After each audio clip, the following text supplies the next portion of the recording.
also familiar with the Bible, but what about the culture behind it? That is prophecy, in other words. The average black person has been to school and we've been introduced to religions as well as sciences. But we have never been allowed to understand spirituality from our own natural perspectives. One may say that schools were designed by government to do away with ancestral memory, which is the knowledge in which we are born with. And so what schools does in this case is they create a form of conformity, because everyone who's been sent to school is actually educated to be self-centered. In other words, education presents us with competition rather than cooperation. And what we finally learn out of this is that every man is an island and should be for himself, and that our existence is an accident, a big one. And so therefore we should take full advantage of us being here. But prophecy is the exact opposite of all this, because it explains that all realities are designed and planned. And by the way, prophecy refers to the plan or the idea behind a particular religion, particular dimension or reality, as to who planned it and why. So in our case, we have the Ark of the Covenant. When I say in our case, I'm referring to this word. We have the Ark of the Covenant, which was used as a battery in ancient times. And was kept in Egypt together with the Great Pyramids. And there's full-time evidence supporting the fact that the pyramids of Egypt were also used as a power plant generating electromagnetic electricity throughout the globe. But the point here I want to make is concerning the Ark of the Covenant, as well as the Sphinx outside or in front of the Great Pyramids.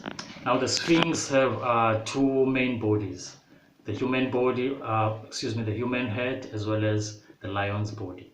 Now the human head can also be likened to the age of Aquarius, or associated with the age of Aquarius, which some of us believe started in 2012. And so this age of Aquarius was supposed to be the advent of the God who proposed for this existence or this dimension. The previous age, which was the age of Pisces, which began during the during the prime of the Roman Empire and ended about 2012. In prophecy is associated with a character called Joseph. And who is his father again?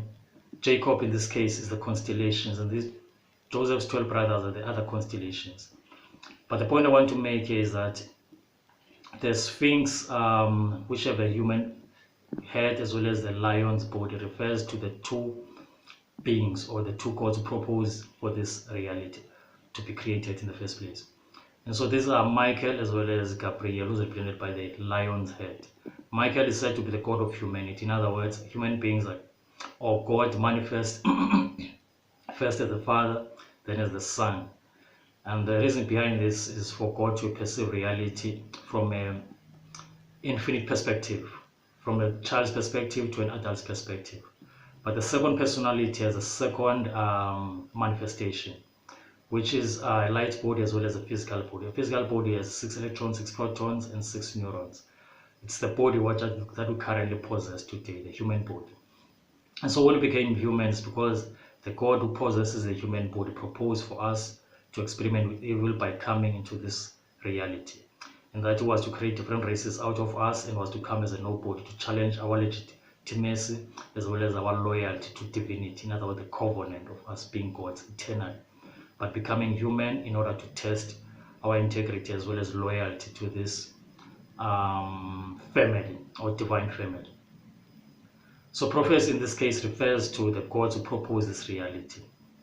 And on the Ark of the Covenant, we also have the depiction of these two cherubims, because the Ark of the Covenant was a battle, as I was saying, but this battle was designed using the golden ratio as a standard. And this golden ratio is the impulse of God's existence, which permeates all nature and gives us form, color, as well as practical existence. So this golden ratio is currently vibrating at 13 hertz per second. And 13 is the number of the Messiah, or the center of the cycle, because the cycle is 12 and the middle is 13. And also interesting here is that, as I was saying, that the cherubims on top of the ark are representations of Michael as well as Gabriel. Also in the books of Zechariah, I believe Zechariah 4:12, I'm not sure, they are also depicted as the two olive trees. In Revelations 11, they're depicted as the two witnesses to the fact that they are the ones who propose for this reality and propose it to the great Father, the Adonai El, or the mighty God, or the first manifestation of the Most High God in human form. And so what happens for all reality to exist is that God invites us to this particular room, which is known as the Hall of Holies. It's in the form of a dice covered with gold in and out, such as the Ark of the Covenant. But like I said, it's in the form of a dice, unlike the Ark, which was slightly square, or excuse me, a rectangle. So in the case of creating dimensions, the great Adonai brings us to the Hall of Holies, where he tells the story proposed by one of us. And as we listen to the story, we recreate it in our own minds. And the story comes into existence in the form of a universe, or God ascending as 1,000,000,008 gods, and thus creating the universe as those 1,000,008,000,000 gods, meditating for 6,000 years and resting for 1,000 years. And this will be 7,000 groups of 1,008,000,000 people. These 7,000 groups will meditate for 6,000 years each and resting for 1,000 years. And this is how the universe actually takes form in our physical reality. But in reality, it's designed from a parallel perspective in another dimension. But prophecy in this case refers to the one who proposed for that reality or dimension to be created. The fact that all of us are here means that all of us are subject to his power, because if we were not, we would not be here. And so us being human is nothing more than a test on loyalty as well as servitude to this great kingdom in which we are already a part of, but we have came into this virtual reality in order to test ourselves.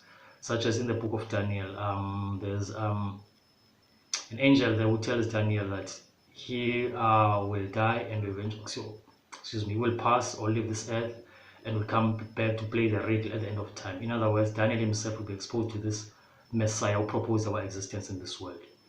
And whether he wrote the Bible or not, his main test will be concerning his relationship with this Messiah when he finally comes, as to whether he will succumb to his power or he'll be one of the rebels.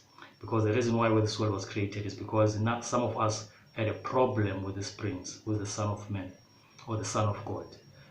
This problem involved envy. And so for us being in this world would allow those who hate divinity or who do not appreciate God manifesting as themselves to deviate and make friends with the enemies, being those who are rebelling against this covenant. And so we became human beings as a part of prophecy in order to test us, so that we can return back after we've been tested. And those who be rediscovered or redeemed will be used to recreate God, because everything that exists must be recreated. In other words, God is consciousness, and consciousness can forever expand in terms of ideas. So for us to be human is the idea of relegating some of those who do not qualify for the next level of higher spiritual realities. In other words, the heavens as we knew them will be dissolved and new ones will come into existence. And this will happen from here on earth, led by a human being, a worthless nobody whom you will laugh at when you pass on the streets. So this goes to show how serious and dire life and prophecy can be. And I thank you for your time, and I hope you continue to grow together with me as we seek to change life as we know it. Peace. Yeah.